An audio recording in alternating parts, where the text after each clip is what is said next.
All right, so here we are pursuing marginal power gains on the 2GR, but it's part of the fun, right? So this is what I'm looking at. Here's the project I'm into today. Got the number 4 plenum that is replacing the number 3 plenum. And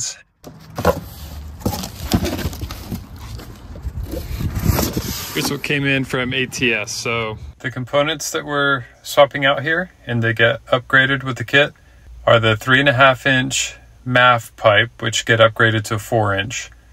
3.5-inch elbow get upgraded to a 4-inch elbow. Also, we are upgrading the ECU, which comes tuned from ATS with a tune that recognizes the higher air volume. So we're hoping for around 20 horsepower gains with this whole setup. The plenum is supposed to give us about 6 horsepower, and the rest of the components that came from ATS are supposed to give us around 14. So let's get this stuff installed.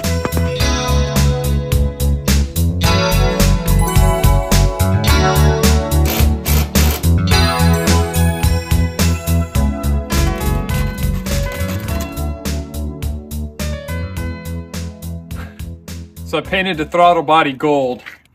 We'll see how it looks. And like I said before, the lines between cheesy and cool are a little blurry. This is probably going to lean towards cheesy, but I'm going to put it on anyway. So this is kind of ready, except for the throttle body. Just going to put it together.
Here's the finished product, and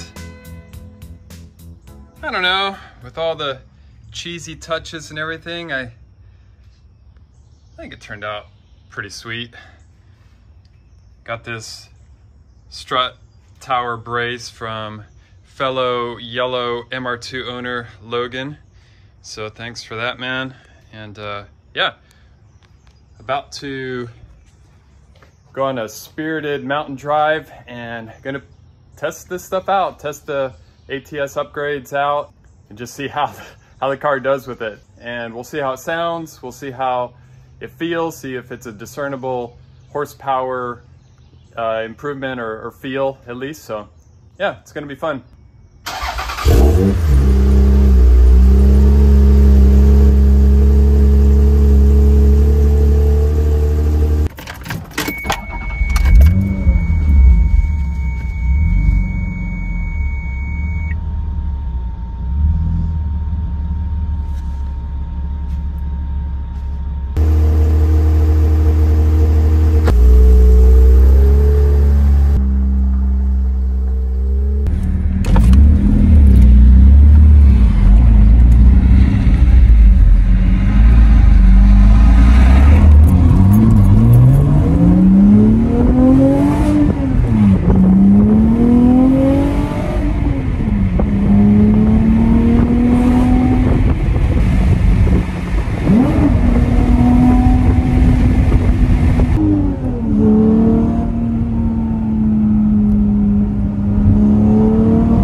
I don't know if it's discernible from the video, but there is a different noise, a different sound to the exhaust and intake. It's more guttural. It's It's rougher, it's louder, a little deeper, a little bit more aggressive. I think those are all the adjectives.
Coming to a stop, it hunts for idle a little bit.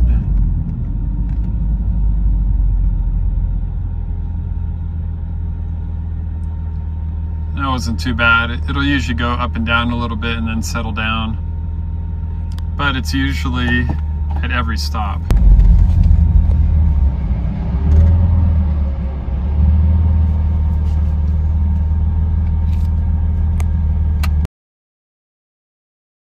So what's the conclusion? 3 things, I guess. The sound, the power, and the searching idle. So the sound, it is more gurgly, more throaty, louder, more muscle car-ish, I guess. I don't know how to describe it. It doesn't do a whole lot for me, personally, but I'm used to it now and it's fine, whatever. The power, I haven't dynoed this car before or since the ATS upgrade, the 4-inch upgrade, but it does feel faster, so that is cool. I like feeling the power for sure.